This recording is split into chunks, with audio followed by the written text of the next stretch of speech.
The number one metric that I measure from a sales standpoint is 5 conversations a day.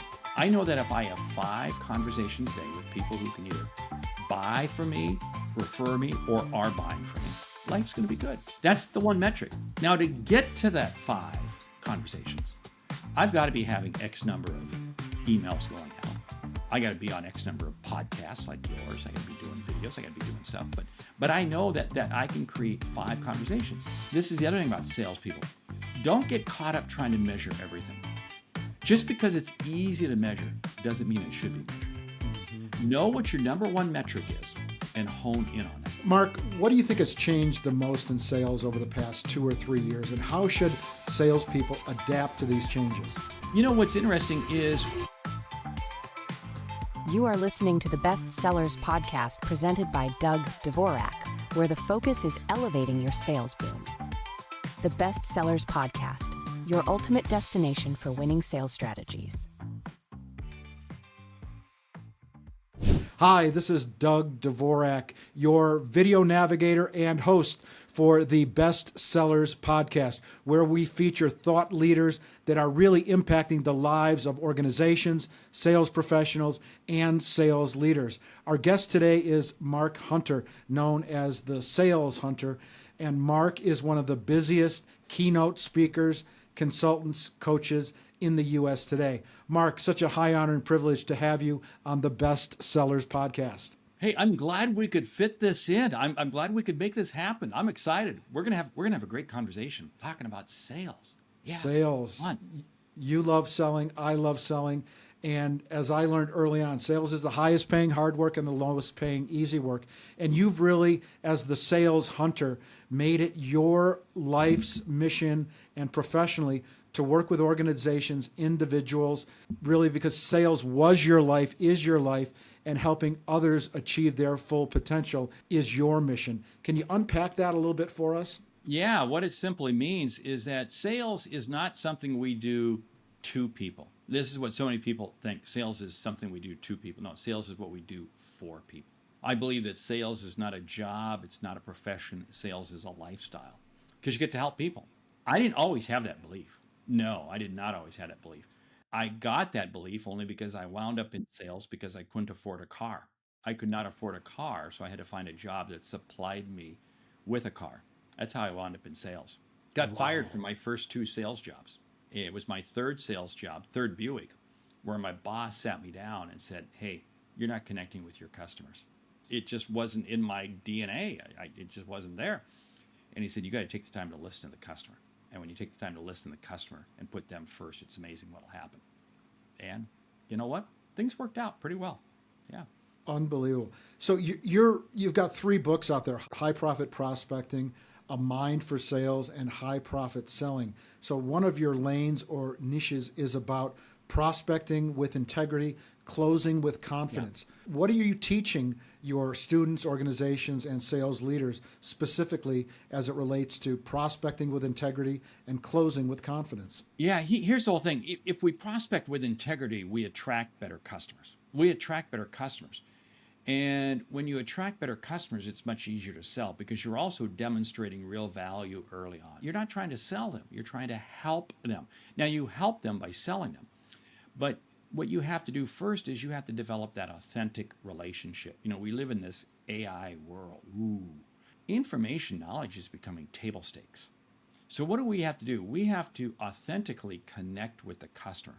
There's a phrase that I'm using more and more. We have to create emotional experiences for our customers. Now, that's not a negative. That's not a woo. No. Emotional experience means because you're emotionally connecting with me, and there's an experience because you're remembering me. And when I'm able to do that with somebody, they're going to come back and have another conversation with me. They're going to be able to come back. And ultimately, they're going to buy from me because they want to experience more of me. And what does that lead to? That leads to the next sale. Because here's the other thing. Sales is not about closing a deal. I hate that term, closing a deal. I want to open a relationship. When I open a relationship, what does that do? It creates opportunities for the next opportunity. That's excellent. You're not interested in a one-time transaction, but a long-term business relationship or sales relationship for a mutual exchange of value. I love that. You know, you're known for emphasizing the importance of prospecting in sales. You're the prospecting guru. How can salespeople maintain motivation when facing rejection or burnout in the prospecting phase? Sure. First of all, rejection, burnout. Well, burnout doesn't need to happen. Rejection is going to happen. That just goes with the nature. But here's the whole thing. I see so many salespeople. They go, "Oh, I can't call that person. I've called them 3 times. They're not interested." Yada yada yada. And I go, "Hold it. Have you ever seen a headline? Have you ever seen a news site that says salesperson was maimed, lost an arm, shot, stabbed because of a sales call?" It just has not happened. It's okay. Here's the deal. We prospect for one very simple reason. Because if I have the ability to help you, I owe it to you to reach out to you. Well, let me frame this up. If I have a problem, trust me, I have problems. You can ask my kids, they will tell you, Dad has a lot of problems. If I knew that you could help me, I would want you to reach out to me. Now, if I found out later on that you could have helped me and you didn't reach out to me, I'd be upset. You see, prospecting is doing the customer a favor. Prospecting is not randomly calling. We know who we can help. We know because we've identified our ideal customer profile. We've done some homework to know that the outcomes we create, it's not what we sell. It's not what we sell. It's the outcomes we create. I mean, the outcomes we create, I need to reach out to that person because I know I can help them. That's what motivates you. Now, here's the whole deal. Rejection, burnout. It comes because what we do is we look at the scoreboard. I'm not making quota. I'm not making quota. I'm not making quota. Hold it. You only make quota because of the activities that you do. It's kind of like a football game. There's points on the scoreboard, but the points on the scoreboard only occur because of the plays that are run on the field. The plays that we run on the field are the phone calls we're making, the emails we're sending. We've got to do enough of them. This is a repetition game. In a football game, you don't score with one single play. It takes a series of plays. Same thing with creating a customer. It takes a series of contacts. But you're doing this because you know you can help them. You know you can help them. And if we sit there and make a couple calls, well, they haven't responded, so they must not be interested. No, it just means you haven't had I don't know if they're not interested until I've had a conversation with them. I've got to have a conversation with them. So this whole thing, we have to stay in the game. Prospecting, I hate to say it, it is a numbers game, but measuring the right numbers. Here's the situation in my own business. My own business, I have 4 people who work for me, but I'm pretty much the face of the company. And my whole belief is this, my number one metric, the number one metric that I measure from a prospecting standpoint, from a sales standpoint, is 5 conversations a day.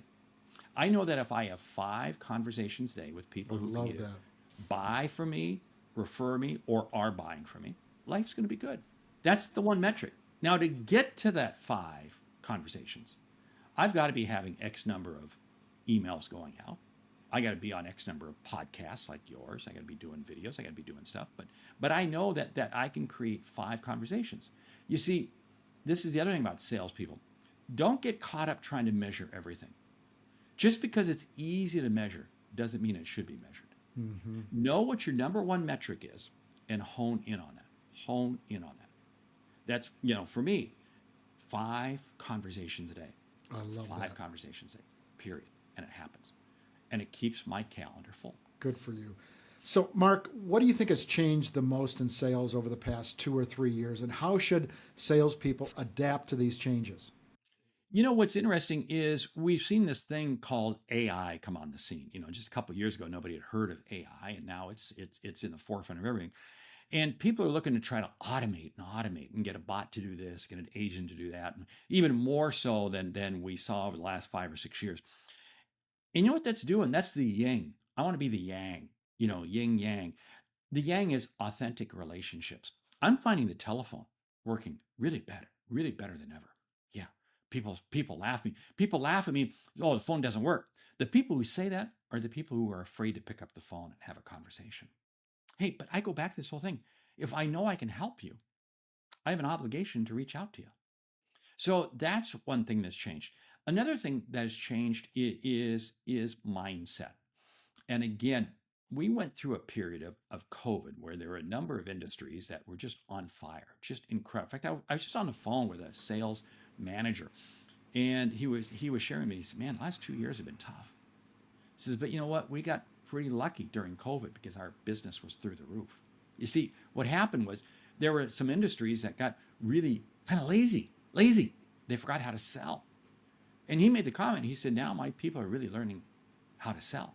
They haven't had to sell for 4 or 5 years. In fact, he says, I've got salespeople who I hired going into COVID, didn't realize I was hiring them going into COVID, that are really experiencing sales for the first time.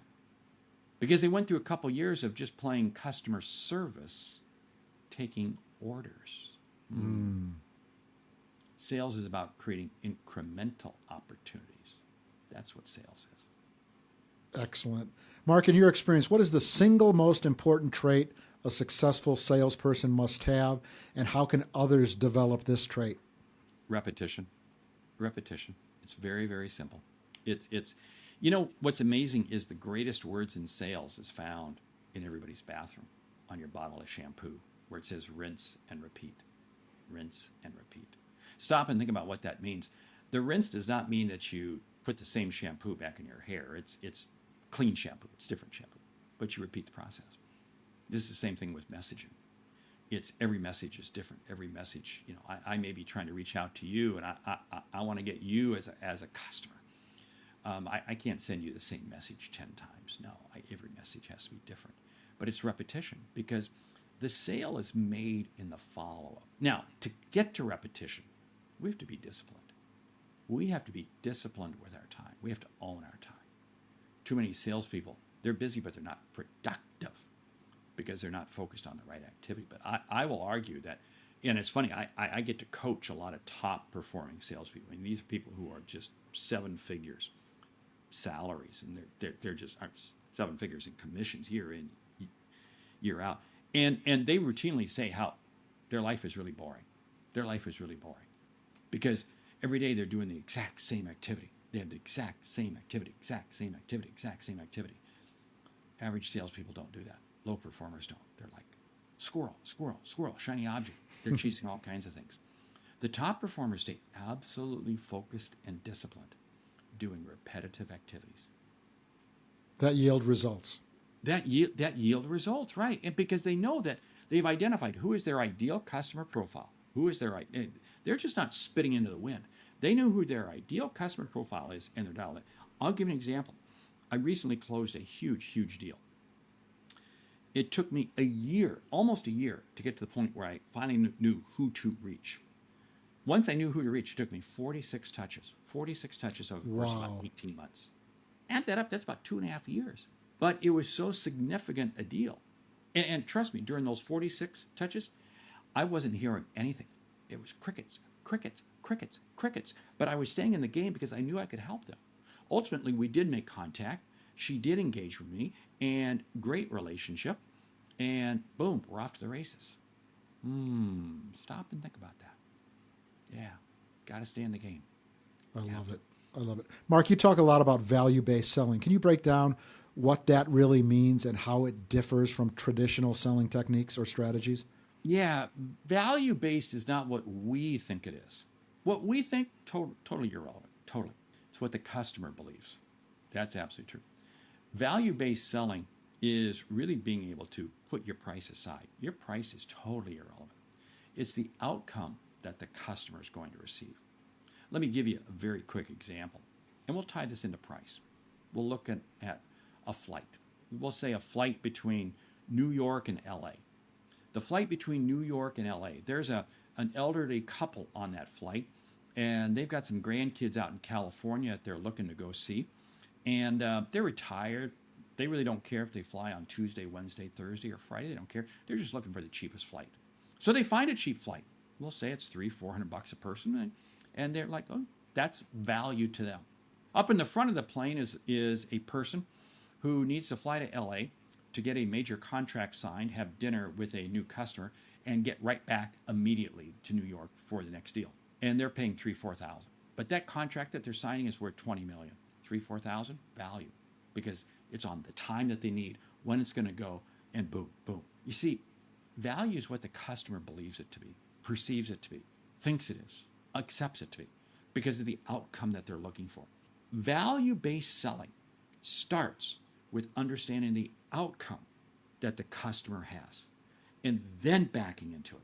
It's not sitting there thinking, oh, this is my solution. You don't know what your solution is until the customer's told you what the problem is, what the challenge is that they have. Excellent. Mark, when working with clients, how do you balance being assertive with being empathetic? Can you share a story where this balance made all the difference? Yeah, here's the whole thing. We have to be assertive in terms of we want to move the customer forward, but empathy means that you're allowing the customer to drive. Whoa, what did he just say? Yeah, allowing the customer to drive. What that means is that I'm willing to go down a different rabbit trail if the customer wants to go down. That's fine. That's fine. Empathy is listening to the customer. It's asking them follow-up questions on what they have to say. It's really putting what they say at the forefront of what it is that you're thinking about, what you're talking about. It's not having your precise list of questions that you want to go through or your PowerPoint deck that you want to share. No, come on. Empathy is truly putting the customer first. And when you do that, you know what's interesting? You're actually being assertive because you're letting the customer drive, but you can still put your hands on the wheel if you need to. You can still brake the car or accelerate the car if you need to. If you had to do it, you would, because you just want to keep them going. But you don't care if they veer left or right. It's okay. It's okay. So it's a combination. The two work best hand in hand. Excellent. Mark, I love what you said on the front end of our discussion or conversation. Your really only meaningful KPI that you hold yourself accountable for is 5 meaningful conversations each and every day. Some salespeople often focus on closing the deal, but you emphasize the importance of the right start to a sales conversation. Can you share your approach to initiating impactful sales conversations? Yeah, here's the thing. The close should come very natural. Like I said, when you prospect with integrity, you close with confidence. Closing is almost an afterthought. And remember, we don't close, we open a relationship. But that's just a given. Opening the conversation, beginning the sales call, it's about engaging you. It's about engaging you, the prospect. One of the magical words that I found is getting them to share their opinion. It's amazing. When you ask somebody their opinion, they'll share it. They'll share it. And I'm going to ask you a question regarding your industry, regarding something, and I'm going to just ask you your opinion. Whatever it is that you say, I'm going to come back and I'm going to ask a follow-up question on that. Hey, fascinating. Can you share more? Could you give me another example? How's that fit in your company? I'm going to get them to unpack that even more. Now, what you've done is this. You've demonstrated to the customer, the prospect, that you value their opinion. You've demonstrated to them that you listen. And by coming back and asking them a follow-up question, you've slowly but surely begin to unpeel the onion. And if you think about it, an onion, you got to peel layers off the onion before you get to the part that you really want to use. That's what you're doing. And I got to peel 5, 6, 7 layers off the onion, the conversation with you. And how do I really demonstrate empathy? How do I really understand that I'm listening? After I get done with the call, and remember, anytime I have a meeting with you, I'm doing BAM FAM, book a meeting from a meeting. In other words, I'm not ending this meeting until we have another meeting booked. But I do BAM FAM, and then when I get done, I'm going to take and I'm going to play back to you in an email and a voicemail something that you've shared with me. Hey, you said this. I'd love to get some more input on that. Now, what does that do? That means that recap note that you send out, that phone call thanking them for the meeting, reinforcing again how well you listen. Then when you start the next meeting, the next conversation, what are you doing? You're starting off by saying, hey, last time we were together, you said this. I really want to understand more about that. Wow. You talk about having them trust you. Oh, they're going to trust you now because you are allowing their words to resonate with you. Excellent. I've never heard BAM FAM, book a meeting from a meeting. That's a takeaway for me. Yeah. Excellent. Mark, what are some of the common mistakes you see salespeople make that prevent them from being truly engaged and enjoying their job? Yeah. First of all, failing to follow up. To follow up. That is without a, or they follow up too infrequently. Well, I called them 3 months ago. Well, they're not going to remember your call today. Forget it. 2, it's about not putting them first. In other words, it's you're following up, but you're saying, hey, I'm just checking in. Well, excuse me. If you were to selling me and you send me a note saying I'm just checking in, I'm not a hotel. I'm not. And oh, by the way, your room's not ready, and it never will be ready. So it's about not bringing value, because what salespeople are doing is they're making it about themselves, or what they're doing is they're talking about their product, they're talking about their features, they're talking about their company and all this sort of stuff. You know what's interesting? It doesn't matter what you sell. It does not matter what you sell. I hear more salespeople say, "Well, if we just had as good a product as our competitor, we could sell a lot more." No, wrong. It's the outcome you provide. Mm-hmm. The product is just the medium, that's all. It's the outcome. I get to work, like I said, with some really top performers who are working for companies that don't have the best product out there, but they're crushing it. Mm-hmm. It's not a terrible product, but it's not a great product. It's just average at best. And they're crushing it. They're killing it. Because again, they're focused on the outcome they're going to create for the customer. And that's what's so key. Focus on the outcome. It's amazing. I had lunch with CEO of a company I was introduced to. I wasn't trying to sell him anything. I was just listening. Just listening. He took me on a tour of their facility, and he just shared with me his history with the company, and they'd gone through a merger a few years ago. They're kind of going into some more M&A pretty soon, and I'm just listening. I'll do a follow-up. We'll keep the conversation going. And I know within a few months, they'll be working with me. I know they will. He's going to have a sales meeting, and I know he's going to tell his VP of sales, bring Mark Hunter in. He's going to be speaking at our sales meeting. Great strategy. I'd like to morph into some questions and getting your understanding of how sales leadership and training. Mark, what role does leadership play in creating a sales culture that's both high performing and ethical? Oh, wow. This is going to take us a while to unpack. Let me tell you something. Culture is incredibly important in sales. Sales is emotional. It's an emotional deal. Man, I had two bosses I always talk about. One is Sydney. I hated working for Sydney. I hated him. Alarm would go off in the morning, and I could hit the snooze. Over and over again. Because Sydney was just, there was, his style of leadership was whatever the company said, whatever the company provided you, whatever marketing sent you, you needed to read to the customer word for word. Painful. I hated working for him. John was another boss I had. I was excited going to bed on Sunday night because Monday morning I was going to get to go back to work. John was going to be part of my life. John created a culture, a winning culture. He lifted people up. He was engaged. He was interested in what we as individuals were doing. He cared about us personally. And what was very interesting was he was also extremely always on time. He was early. He was punctual, always punctual. You know what's interesting? That quickly became our behavior with our customers. As John was engaged with us, we were engaged with our customers. He showed up early for, the weekly sales meeting. We'd show up early for customer calls, customer meetings. It was amazing. Sydney was just the opposite. He was always late. And it's amazing. The culture a leader creates begins with their own personal style. You don't preach a style, you live a style. And this is absolutely key because to your customers, your salespeople is the company. And so if they are not a good reflection, guess what? Your company's not going to have a good reflection.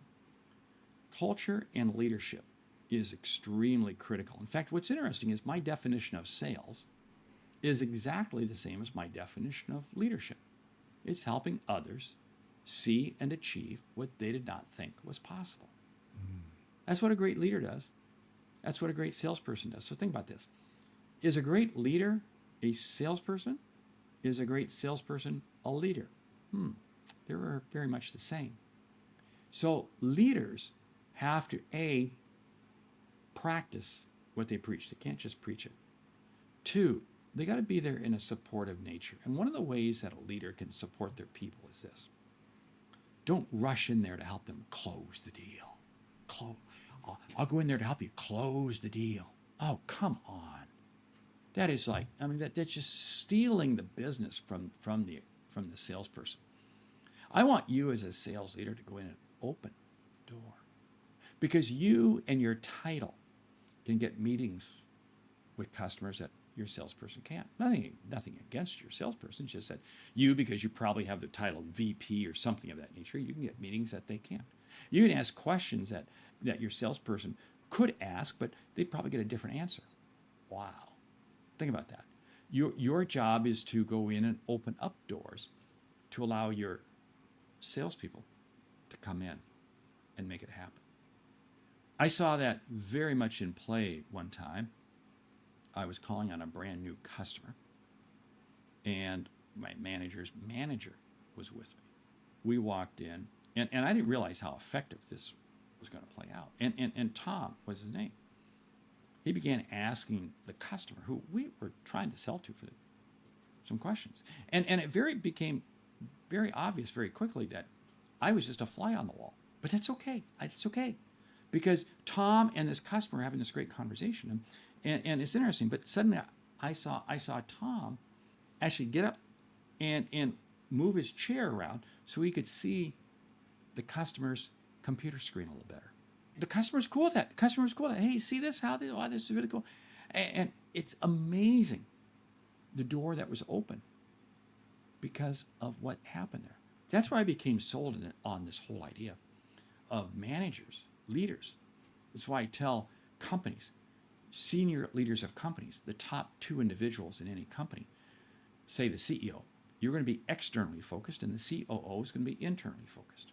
Or, maybe it's the COO and the president. I don't care what it is, but I'm going to have one person that's very much externally focused with customers and one person that's internally running the business. And it's amazing the doors you will open and how you'll grow your sales. And you'll make your salespeople look really good, really good. Yeah. Excellent. Mark, many salespeople struggle with accountability. How can sales leaders create a culture where accountability is built into the sales process rather than imposed from the top down? You have to create an environment where you inspect what you expect. What you do is you want all of your salespeople to be teamed up with somebody else. You want to create like little mini mastermind. You may have 8 or 10 salespeople that report to you. So what you're going to do is you're going to take these 2 or 3 and they're going to kind of hang out together. These 2 or 3 are going to hang out together. And the idea is that every Monday morning, the 3 of them just get on the phone for 15 minutes and just, hey, what are your goals for the week? What are your challenges for the week? And then they're going to come back midweek, Wednesday or Thursday, and see how they're doing. So in other words, you create this accountability internally with the team themselves. I don't have to do it as a manager. Now I'm going to do it as a manager also. I'll get to that in just a second. But I want to foster an environment where there's 24/7 accountability happening. And what's interesting is this little team of 3, somebody's having a challenge with a customer and the others are going to lift them up and, hey, here's what you do. And so what's going to happen is as they're kind of coaching their peers, they're learning. Ooh, wow. What does it do? It creates an environment where people are learning from one another. Now, you as a manager, what I'm going to tell you as a manager, you're a frontline manager. What I want you doing is every Monday morning, I want you sending out an email. Hey, here are my objectives. Here are my objectives for the week. Here's what I'm working on. Oh, you see this? You're practicing what you preach. Yes. You want to see the same thing from your people. But here's the whole thing. So many times what happens is we just forget about it. We never come back. I want you to come back, and I want you to reach back out to your salespeople on Thursday morning. Hey, how are we doing on this? Here's how I'm doing on this. So in other words, they're sending out kind of a status update as to where they're at on their objectives, and you're doing the same thing as for your people. Now, the reason Thursday morning, there's still 2 days left in the week. Hello. I have time to make this stuff happen. And at the end of the week, I've got to hold myself and others accountable. Now, whether I do that Friday afternoon or do that the following day, Monday as I send out, again, you get into this rhythm, but you have to be practicing what you preach. And don't expect numbers or objectives or goals or anything from people if you are not in a position to follow up with them. You inspect what you expect. Because otherwise what will happen is very quickly they'll realize that you never follow up, so they'll just send you garbage. I had a bot. Sydney was like that. Ooh, that was interesting. Sydney would say, oh, got to have this number in. And very quickly I began to realize that Sydney never looked at it. He never cared. So, man, I just sent him garbage, period. Because I didn't like working for him anyway. Interesting. Mark, when it comes to sales training or sales coaching, how should managers assess the effectiveness of the programs they implement, and what results should they look for? Well, first of all, I could care less. Oh, did you like the training today? Oh, I could care less. I'm going to measure results by what I'm seeing happen in the field 3 to 6 months after the fact. That's what I want to see. I really don't care. The big reason training breaks down is because we throw the kitchen sink at people. Just throw at them one simple concept. Let them run with it. And I want to measure results 3 to 6 months later. One of the big challenges that sales training has is that the managers never go through it themselves. And the salespeople know that. Salespeople go, oh, well, our manager isn't going through that. But if their manager's going through the training or delivering the training, owning the training, holding them, now I begin to take. This is where I say that every training that you do, sales manager has to have a set of follow-up questions, a set of follow-up reinforcements that they're going through every week for the next 6-8 weeks. That's assuming you're doing this structured training of, half day or full day or whatever. Or say you've had you've had this 2-day sales meeting. This happens a lot. I get companies that'll say, hey, Mark, would you come in and speak at our sales kickoff? Great.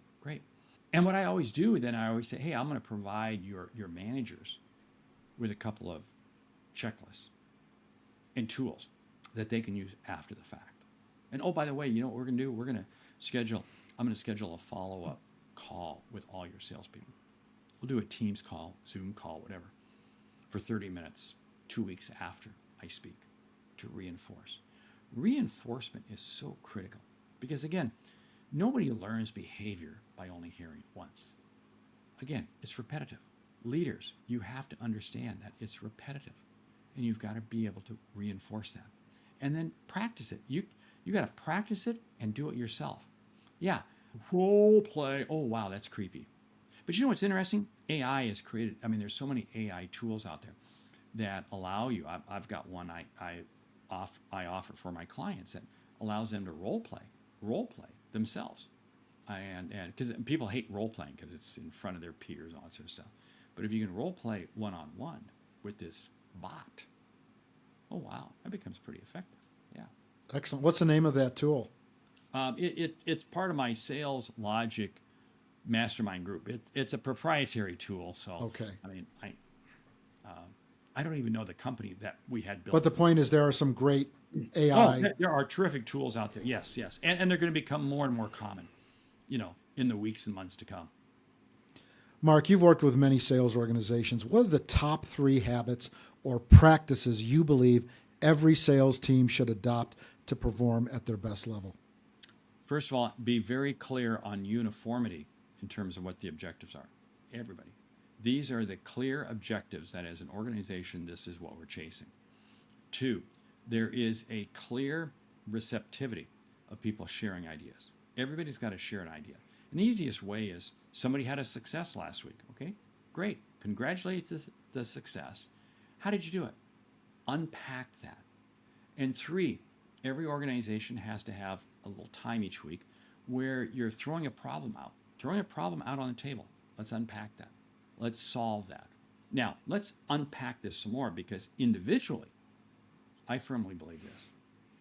You've got to start the day in a very uniform manner. What I find is top performers are very routine oriented, and that means including how they start the day. They start the day on the exact same way. Every day they do the exact same things. You want to become a top performer. Start your day at a uniform time, have a uniform process. And there's a little secret in here. It's what I call the 10 a.m. rule. You take your smartphone, you set an alarm for 10 a.m. It's not the time to get up. Hopefully you're up before that. But what you're doing is you want to accomplish something significant before 10 a.m. Here's why. I love that. You accomplish something significant before 10 a.m. and you feel really good. You really do. It jazzes you. But here's where it really comes to play. We'll say your day falls apart shortly after that. Your day just goes to pot.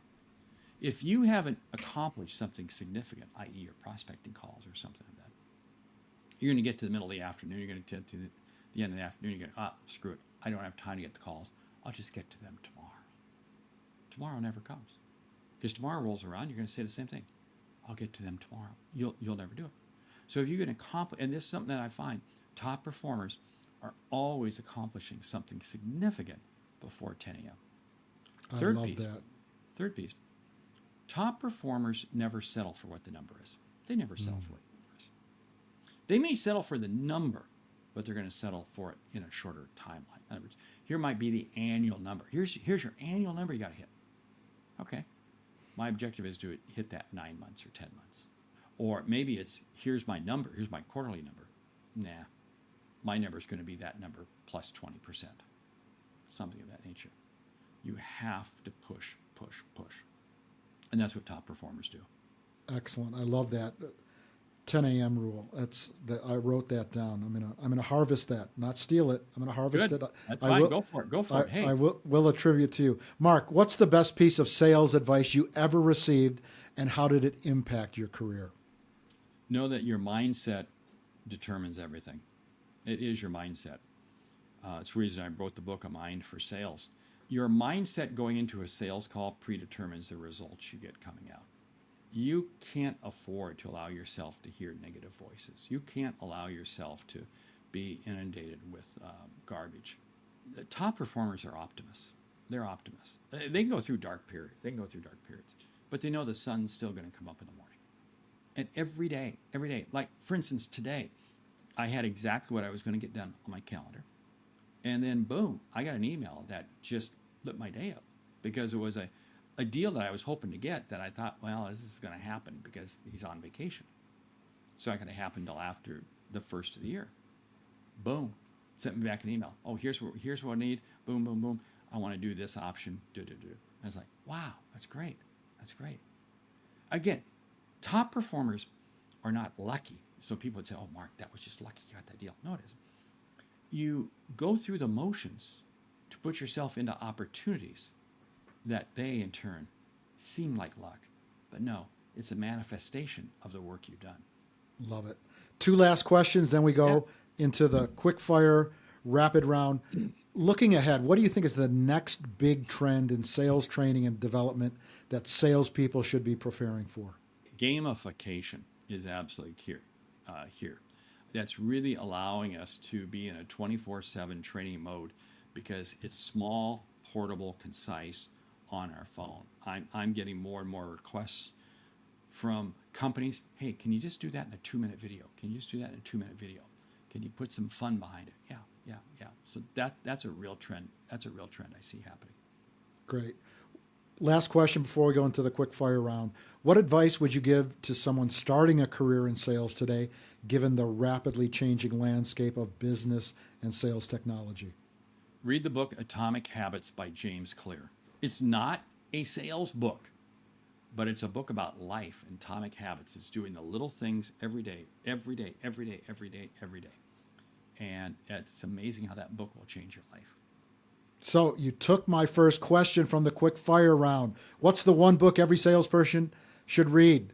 Atomic Habits. Thank you. Atomic Okay, Habits. here we go. Quick fire round. What's the most common misconception about salespeople that you'd like to debunk? That all they're out there to do is to take your money and run. The good salespeople really care about people, and they want to make a difference. They want to impact and influence people in a positive manner. Great. If you could offer only one piece of sales advice in 30 seconds or less, what would it be? Stay in the game. Be repetitive. Don't think it's about 10,000 leads. It's about 10 leads that you can follow up with. Your objective? Spend more time with fewer people. Last question in the rapid fire round. What's one daily sales habit that you use that contributes to your sales and business success? 5 conversations a day. 5 conversations a day. I love that. And as the last question, as a wrap up, if there's one thing you'd like our listeners to take from our conversation, is it have 5 meaningful conversations each day, or anything else you'd like to add? It's really about enjoying the ride. Enjoying the ride. Sales is absolutely fantastic. There is no other profession where you get to impact and influence people from such a broad spectrum. Think about it. we're on the same playing field as doctors, medical professionals. We get to help people see and achieve what they didn't think was possible. That doesn't jazz you. That doesn't excite you. Something's wrong. Absolutely. Mark, it has been a high honor and privilege to have you as a guest on the Best Sellers podcast. I certainly have grown, and I've been selling quite a while. I love 5 meaningful conversations each day. Bam, fam. Book a meeting from a meeting. The 10 a.m. rule. Such great pearls of sales wisdom and advice. Mark, if somebody wants to get a hold of you and find out more about what you and the Sales Hunter can do, or about your 3 books, High Profit Prospecting, A Mind for Sales, or High Profit Selling, how can they get a hold of you? Well, all you have to do is Google The Sales Hunter in quotes, Mark Hunter, Sales Hunter. I'm going to come up. I'm all over LinkedIn. The website is thesaleshunter.com. I've got 2 podcasts. One is called The Sales Hunter. Gee, kind of catching a common theme there, aren't you? And the other one is Sales Logic. 2 podcasts. I got a YouTube channel. It's just the books. My whole goal is to contribute to the sales community the way the sales community has contributed to me. We lift each other by sharing knowledge with one another. Excellent. Our guest has been Mark Hunter, known as the Sales Hunter, author, coach, trainer, sales keynote. Mark, thanks very much for your time. It's been a high honor and privilege, and good selling. If you made it all the way here, thank you for listening to the Best Sellers Podcast, your ultimate destination for winning sales strategy. We hope you loved this episode. Be sure to subscribe to us on YouTube and follow us on your favorite podcast platform to never miss an episode. See you on the next one.